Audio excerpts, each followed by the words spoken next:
ਅਗਲੀ ਦੀਪਕ ਜੀ ਆਪਾਂ ਗੱਲ ਵੱਲ ਵੱਧਦੇ ਜਾਈਏ। ਬੇਅਦਬੀ ਦਾ ਦੋਸ਼ੀ ਜੱਸੀ ਦਾ ਘਰ ਖਾਲੀ, ਟੱਬਰ ਹੋਇਆ ਲਾਪਤਾ।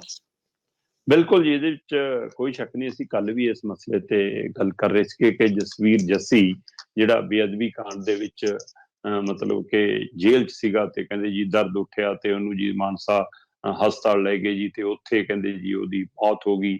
ਤੇ ਉਹ ਤੋਂ ਬਾਅਦ ਕੋਈ ਐਂਬੂਲੈਂਸ ਵਾਲਾ ਉਹਨੂੰ ਮਤਲਬ ਕਿ ਐਂਬੂਲੈਂਸ ਦੇਣ ਲਈ ਤਿਆਰ ਨਹੀਂ ਹੋਇਆ। ਉਹਨਾਂ ਨੇ ਸਾਫ਼ ਕਿਹਾ ਕਿ ਸਾਡੀ ਯੂਨੀਅਨ ਦਾ ਫੈਸਲਾ, ਅਸੀਂ ਬੇਅਦਬੀ ਵਾਲਿਆਂ ਲਈ ਐਂਬੂਲੈਂਸ ਨਹੀਂ ਦੇ ਸਕਦੇ। ਫਿਰ ਪੁਲਿਸ ਨੇ ਆਪਣੀ ਹੀ ਜੇਲ੍ਹ 'ਚੋਂ ਹੀ ਗੱਡੀ ਗੁੱਡੀ ਦਾ ਪ੍ਰਬੰਧ ਕੀਤਾ ਤੇ ਉਹਨੂੰ ਰਜਿੰਦਰਾ ਹਸਪਤਾਲ ਪਹੁੰਚਾਇਆ। ਰਜਿੰਦਰਾ ਹਸਪਤਾਲ ਪਹੁੰਚਾਉਣ ਤੋਂ ਬਾਅਦ ਉਹਦਾ ਪੋਸਟਮਾਰਟਮ ਹੋਇਆ। ਤਦ ਤੱਕ ਵੀ ਕੋਈ ਪਰਿਵਾਰ ਦਾ ਮੈਂਬਰ ਉੱਥੇ ਨਹੀਂ ਪਹੁੰਚਿਆ ਸੀ ਜੀ। ਇੱਕ ਤਰ੍ਹਾਂ ਨਾਲ ਪਰਿਵਾਰ ਨੇ ਸਨੈਪ ਚਾਹਤਾ ਸੀ ਕਿ ਅਸੀਂ ਨਹੀਂ ਇਹਦੀ ਡੈਡ ਬੋਡੀ ਲੈਣੀ, ਕਿਉਂਕਿ ਪਰਿਵਾਰ ਇੱਕ ਖੌਫ 'ਚ ਪਰਿਵਾਰ ਨੂੰ ਤੰਗ ਪਰੇਸ਼ਾਨ ਕੀਤਾ ਜਾ ਰਿਹਾ, ਧਮਕਾਇਆ ਜਾ ਰਿਹਾ, ਭੰਨਤੋੜ ਕੀਤੀ ਜਾ ਰਹੀ ਹੈ। ਜਦੋਂ ਕਿ ਇਹ ਹੋ ਸਕਦਾ ਕਿ ਪਰਿਵਾਰ ਗੁਰੂ ਨੂੰ ਸਾਡੇ ਨਾਲੋਂ ਵੱਧ ਮੰਨਣ ਵਾਲਾ ਹੋਵੇ, ਹੈਨਾ, ਪਰ ਜਦੋਂ ਇਹ ਵਰਤਾਰਾ ਵਾਪਰਦਾ ਤਾਂ ਉਹਦਾ ਸੇਕ ਫਿਰ ਏਦਾਂ ਹੀ ਝੱਲਣਾ ਪੈਂਦਾ। ਉਹ ਡੇਰੇ ਵਾਲਾ ਅਸੀਂ ਦੇਖਿਆ, ਡੇਰਾ ਮੁਖੀ ਦੀ ਕਰਤੂਤ, ਡੇਰੇ ਦੇ ਸੰਗਠਨ ਦੀ ਕਰਤੂਤ, ਉਹਨਾਂ ਦੇ ਕਾਰੇ, ਉਹ ਗੁਰੂ ਸਾਹਿਬ ਦਾ ਸਰੂਪ ਧਾਰਨ ਕਰਨਾ ਡੇਰਾ ਮੁਖੀ ਵੱਲੋਂ, ਉਹੋ ਜਿਹਾ ਜਾਮਾ ਪਾ ਲੈਣਾ, ਉਹੋ ਜਿਹਾ ਪਹਿਰਾਵਾ ਪਾ ਲੈਣਾ, ਫਿਰ ਫਿਲਮ ਨੂੰ ਲੈ ਕੇ ਫਿਰ ਮਾਫੀਨਾਮਾ, ਤੇ ਉਹਦਾ ਭੁਗਤ ਭੋਗੀ ਕੌਣ ਬਣੇ? ਡੇਰਾ ਪ੍ਰੇਮੀ ਜਿਹੜੇ ਪਿੰਡਾਂ 'ਚ ਰਹਿੰਦੇ ਸੀ, ਜਿਨ੍ਹਾਂ ਨੂੰ ਫਿਰ ਵਿਆਹਾਂ ਦੇ ਉੱਤੇ ਵੀ ਗੁਰੂ ਘਰ ਨਹੀਂ ਜਾਣ ਦਿੱਤਾ, ਜਿਨ੍ਹਾਂ ਨੂੰ ਸ਼ਮਸ਼ਾਨ ਘਾਟ ਵੀ ਨਹੀਂ ਦਿੱਤੇ ਗਏ, ਜਿਨ੍ਹਾਂ ਨੂੰ ਭੋਗ ਪਾਉਣ ਲਈ ਗੁਰੂ ਗ੍ਰੰਥ ਸਾਹਿਬ ਵੀ ਨਹੀਂ ਮਿਲੇ। ਸੋ ਇਸ ਲਈ ਫਿਰ ਉਹਦਾ ਨੁਕਸਾਨ ਉਹਨਾਂ ਨੂੰ ਝੱਲਣਾ ਪਿਆ।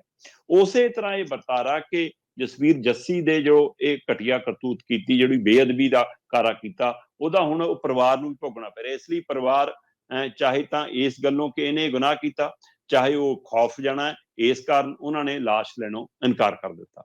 ਤੇ ਪਤਾ ਲੱਗ ਰਿਹਾ ਜੀ ਕਿ ਕੱਲ ਸ਼ਾਮ ਨੂੰ 6:30 ਵਜੇ ਤੋਂ ਬਾਅਦ ਫਿਰ ਨਗਰ ਨਿਗਮ ਪਟਿਆਲੇ ਵੱਲੋਂ ਉਹਦਾ ਸੰਸਕਾਰ ਕਰ ਦਿੱਤਾ ਗਿਆ। ਪਰ ਅਧਿਕਾਰਕ ਤੌਰ ਤੇ ਅਜੇ ਵੀ ਕਿਸੇ ਵੀ ਅਧਿਕਾਰੀ ਨੇ ਇਸ ਗੱਲ ਦੀ ਆ ਕੇ ਸਾਹਮਣੇ ਪੁਸ਼ਟੀ ਨਹੀਂ ਕੀਤੀ। ਪਰ ਪਟਿਆਲੇ ਤੋਂ ਜਾਣਕਾਰੀ ਮਿਲ ਰਹੀ ਸੀ ਕਿ 6:30 ਤੋਂ ਬਾਅਦ ਜਦੋਂ ਦੀ ਲਾਸ਼ ਨੂੰ ਲੈ ਗਏ ਤੇ ਉਸ ਤੋਂ ਬਾਅਦ ਉਹ ਮਤਲਬ ਕਿ ਦਾਹ ਸੰਸਕਾਰ ਕਰ ਦਿੱਤਾ। ਪਰ ਇੱਧਰ ਦੂਸਰੇ ਪਾਸੇ ਕੁਝ ਮੀਡੀਆ ਧਿਰਾਂ, ਕੁਝ ਲੋਕ ਜਦੋਂ ਉਹਨਾਂ ਦੇ ਘਰ ਪਹੁੰਚੇ ਤਾਂ ਘਰ 'ਚ ਖਾਸੀ ਭੰਨ ਤੋੜ ਦੇਖਣ ਨੂੰ ਮਿਲੀ। ਠੀਕ ਹੈ।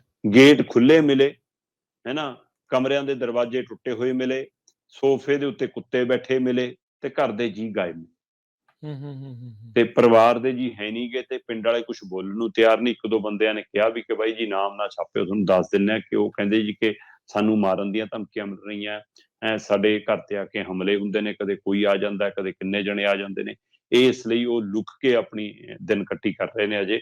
ਤੇ ਪਰ ਪਿੰਡ ਨੇ ਵੀ, ਗੁਰਦੁਆਰਾ ਕਮੇਟੀ ਨੇ ਵੀ, ਇਲਾਕੇ ਦੇ ਰਾਗੀ ਸਿੰਘਾਂ, ਪਾਠੀ ਸਿੰਘਾਂ ਨੇ ਵੀ ਸਾਫ਼ ਕਹਿਤਾ ਕਿ ਅਸੀਂ ਨਾ ਆਪਣੇ ਪਿੰਡ 'ਚ ਉਹਦਾ ਦਾਹ ਸੰਸਕਾਰ ਹੋਣ ਦਈਏ, ਨਾ ਉਹਦੀ ਅਰਦਾਸ ਕਰੀਏ, ਨਾ ਅਸੀਂ ਉਹਦਾ ਭੋਗ ਪਾਈਏ, ਨਾ ਅਸੀਂ ਉਸ ਨੂੰ ਗੁਰਦੁਆਰੇ ਆਉਣ ਦਈਏ।